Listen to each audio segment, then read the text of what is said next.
Welcome to the inner child, the part of you that remembers who you really are. You feel it sometimes, don't you?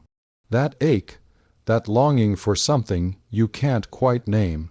It comes in quiet moments when you're going through the motions of your carefully constructed life, checking all the boxes, playing all the right roles, and suddenly you feel hollow, empty, like you're living someone else's story. You're not broken, you're remembering. There's a part of you that knows something is wrong.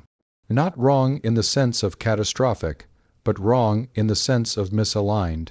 You wake up, you perform, you accomplish, you maintain. You've built this life brick by brick, decision by decision, and yet you feel disconnected from your own existence. You look at your achievements and they feel distant, like they belong to someone wearing your face. You engage in conversations where you say the right things, laugh at the right moments, but some essential part of you remains untouched, unreached. Watching from behind glass, you've noticed it in small moments, the way certain songs make your chest tighten with inexplicable grief, the way you feel most alive when you're alone, doing something utterly pointless by the world's standards, dancing badly in your kitchen, making art no one will see, imagining lives you'll never live. The way you sometimes catch yourself staring at nothing, lost in a feeling that has no language. You've learned to dismiss these moments, to call them childish, impractical, indulgent. You have responsibilities. You have an identity to maintain, a life that makes sense to others. You can't afford to listen to that quiet voice asking, "But what do you want? Who are you really?" So you silence it. You silence it so well that you almost forget it's there, almost. What you're experiencing is the cry of your inner child. And before you dismiss that as pop psychology or New Age sentiment, understand what this really means in the depth psychological tradition. Your inner child isn't some regressed version of yourself that needs to be coddled. It's not about buying yourself toys or throwing tantrums. Your inner child is the living archive of your authentic self, the part of you that existed before you learned to perform, before you understood that love was conditional, before you discovered that certain parts of yourself were unacceptable to the world around you. Jung understood this as what he called the divine child archetype, the pure potential, the uncontaminated self.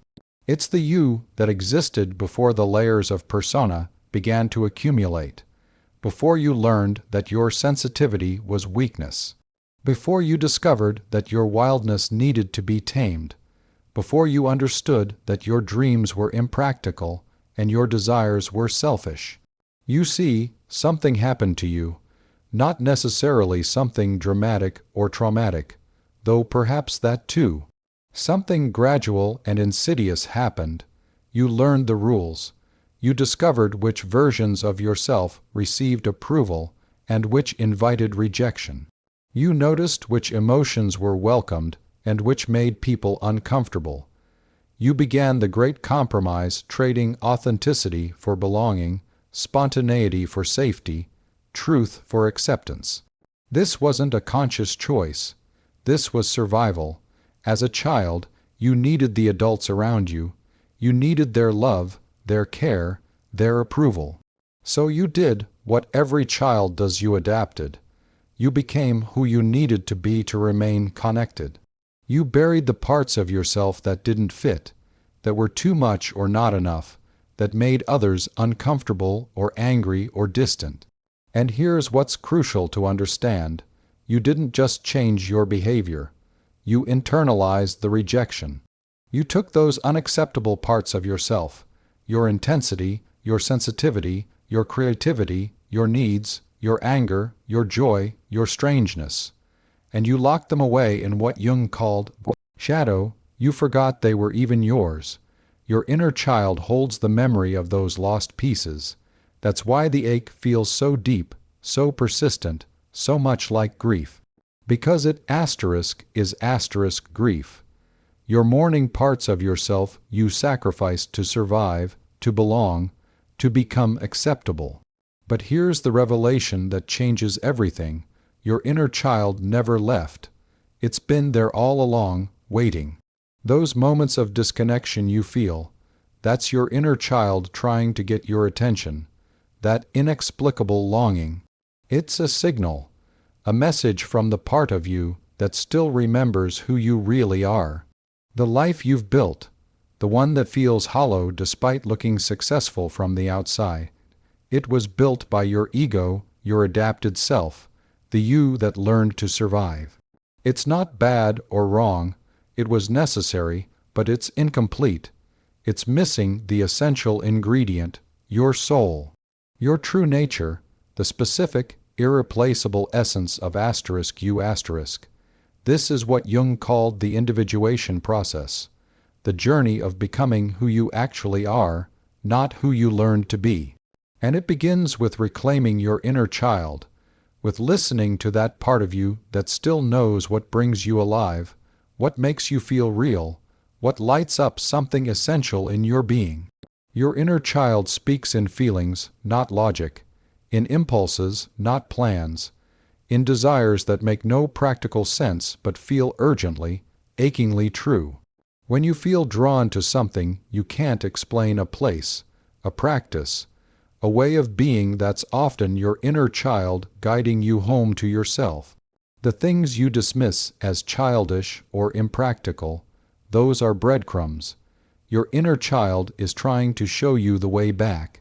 Back to creativity without self-judgment, back to play without purpose, back to feeling without filtering, back to wanting without justifying, back to being without performing. And here's the profound paradox. The very thing you've been taught to outgrow, to leave behind, to transcend, your inner child, is actually the doorway to your wholeness. It's not regression, it's reclamation, it's not going backward, it's going inward. It's not about becoming less mature. It's about becoming more whole. So what does it mean to reconnect with your inner child? It means paying attention to what the adapted, performing version of you has been ignoring. It means asking yourself difficult questions. What did you love before you learned what you should love? What excited you before you understood what was valuable? What did you want before you learned what was possible? What did you feel before you learned what was appropriate? It means creating space in your carefully controlled life for the wild, the spontaneous, the impractical. Your inner child doesn't need you to abandon your adult responsibilities. It needs you to stop abandoning yourself. It needs you to make time for what feels true, even when it doesn't make sense, even when you can't explain it, even when it serves no obvious purpose. You might feel ridiculous at first. Your rational mind will resist. It will tell you this is indulgent, that you're being irresponsible, that you have more important things to do. That voice, that's the internalized rejection speaking. That's the part of you that learned certain things were unacceptable. Listen to it, acknowledge it, and then gently, firmly, choose differently. Because here's what happens when you begin to reclaim your inner child. You start to feel real again. That glass wall between you and your own life begins to dissolve. The things you do start to matter because they're aligned with something true in you, not just with what you've been taught to value. You find yourself feeling more joy, yes, but also more sadness, more anger, more aliveness. The full spectrum of being human returns. This is shadow integration. This is individuation. This is the hero's journey mapped not onto external adventures, but onto the internal landscape of your own psyche. And your inner child, it's both the treasure you seek and the guide who knows the way. You're not falling apart when you feel that ache, that disconnection, that longing. You're waking up. Your inner child is calling you home, home to yourself, home to the truth of who you've always been beneath the layers of adaptation and performance, home to the wholeness that was never actually lost, just forgotten. The question isn't whether you should listen. The question is, are you brave enough to remember?